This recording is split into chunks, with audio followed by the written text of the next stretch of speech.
ఇది 'బలరామకృష్ణులు' అని చెప్పి ఒక సినిమా ఉంది.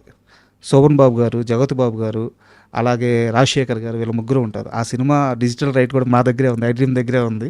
ఇప్పటికి చాలాసార్లు చూశాను ఆ సినిమాని.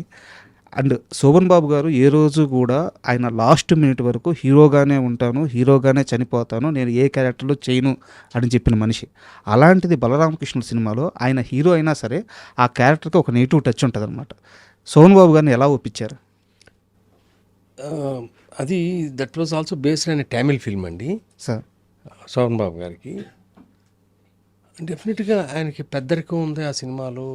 అవును, ఒక అద్భుతమైన క్యారెక్టరైజేషన్ అండి. నేను హీరోగానే ఉంటాను అనేది నాకు తెలియదు.